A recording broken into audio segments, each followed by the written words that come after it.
Hello, everyone, and welcome to Let's Talk Insurance with the Janet Smart Agency. I am your host today, Janet Smart, with Farmers Insurance. Today, we're going to discuss fire safety. As an insurance agent, I have had a number of my clients have claims with fires that, to the most part, are preventable.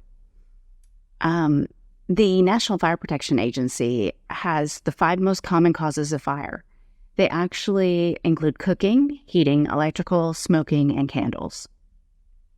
So with the cooking portion of this, I do find that as people are busy, they do tend to multitask.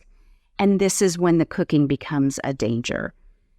If you are pulled away from preparing and cooking on a hot stove or even an oven, that you get pulled away doing laundry, something else happens, something spills, you're cleaning up a spill, you're in the other part of the house, there can be a risk for a fire starting. So that is very important, and I think this is why smoke detectors are so important in all homes. But Thanksgiving, Christmas, the deep frying turkeys, people have heard about that. There's usually the open flame and grease involved. One thing that people don't realize that can cause a fire in the home is actually a toaster. What I have had and learned from someone else's experience was we've all had those toasters in our lives. And the older you are, the more you can appreciate this. But with a standard pop-up toaster where you put the slices of bread in, you put it down, and let's say it pops when it gets to desired doneness, sometimes the element or the little spring lever fails. And that's when you end up with burnt toast. But more importantly, that's also when you can end up with a burned home. I have had someone say before they thought their toaster popped, but it didn't release completely. So I don't ever leave my toaster plugged in nonstop, because this one person had shared with me that after they had their toast for the day, they didn't unplug their toaster. And later that day, their home had burned due to that toaster being plugged in and not all the way releasing from the spring lever switch. That is something very important. So they do ask that you unplug appliances that you're not using, such as that, maybe even a toaster oven. I haven't heard it with an air fryer yet, but definitely to remain in the kitchen while you cook. And honestly, this is one that I have to use on a regular basis because I do get distracted in the kitchen, but use a timer to remind you that things are cooking, because I have served more than well done chicken to my husband on a number of occasions because it's out on the grill and I let it go too long. Heating. So our second most common home fire, is heating. So the fire departments in 2014 to 2018 had responded to an average of 48,000 fires annually that involved heating equipment, which can be your little space heaters. Space heaters, I think, are the ones that we hear about most commonly. Sometimes gas is too expensive, so people use the electrical space heaters to be more cost efficient. But without looking at the space heater to see how many volts it uses, and then making sure that you plug it in directly to the wall is the number one key. If you cannot plug it in directly to a wall, the next step is to make sure that your extension cord is rated for at least that volt amount, 125, it seems like for most space heaters, or better. So there are a lot of space heaters out there that are 120 volts, some are higher. You definitely need to use a cord that's rated at a higher voltage rate. And what we find most of the time at stores now are 125 for this reason alone. But if you're thinking about grandmother, grandfather, and And just people that may have had items around for a long, long time, my brother included, I give him a hard time that he's going to burn down his home because he never throws anything out. But some of these extension cords are rated much less, and that's where the risk is for the fire. So very important to make sure that you understand that.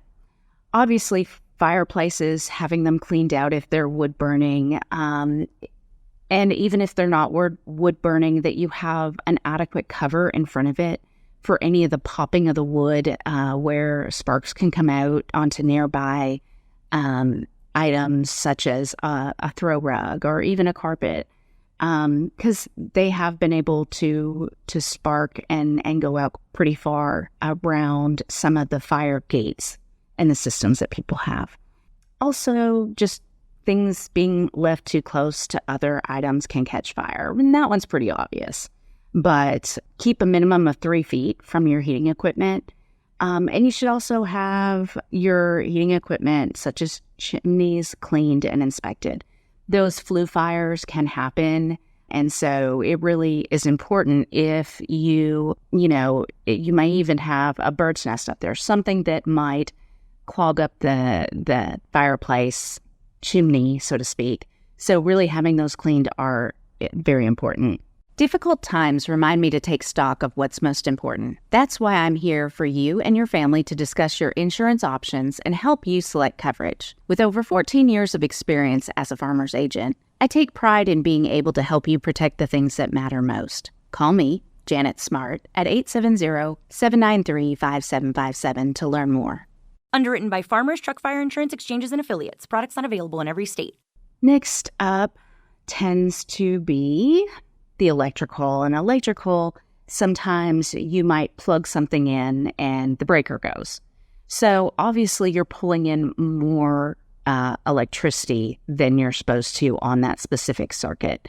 It may involve having an electrician come out and changing up your breaker box to make sure that you have enough amps set up for the item that you most commonly use. I do know when I would be in a camper, it seems like it never fails whenever I use a hairdryer. Something would kick off that breaker and turn it off. So whenever those items are happening, you have too much strain on the electrical system. Next up are the, obviously smoking. Smoking not only with traditional cigarettes, pipes, cigars. Obviously there's a flame involved in that and a heating element from the end of the cigarette that can cause, the ashes and then the burning part of the cigarette can catch things on fire. But even the different vape devices, they tend to have an electrical charge. And even like cell phones, you have to be careful for leaving those on fabric surfaces, because sometimes when charging even a cell phone, if you don't have the correct cords to charge these vape devices and or the cell phones, you can actually cause a fire. So it is really important to use the cords that are rated appropriately. Next up and last, candles. And you would think that candles are an obvious one, but people just forget about them. You light one, you walk out of a room, and something else could, paper, curtain, something could blow and be brushed by an animal to cause a fire. So definitely blow out those candles when you're done, or use the wonderful scented devices that burn wax with an electrical heat instead of an actual flame. And I'm going to throw in a plug for Scentsy, because they are wonderful wax burning, which give the scent without the flame or fire. So those are my tips to keep everyone safe. Remember, daylight savings time, when you fall back, when you go forward with your clocks, always just automatically change out your batteries so that you don't have to have those annoying chirping alarms interfering with your Zoom calls or your many web meetings that continue to happen. Because you never know when you might have someone like me on the other end that it is driving me absolutely insane because of my personal tendencies. But thank you for taking the time to listen today. And I hope you learned something about fire safety, because fire safety equals less claims, and it's all about insurance. If you have any insurance needs, please contact us at the Janet Smart Agency, 870-793-5757. Janet Smart Agency, the smart choice for insurance.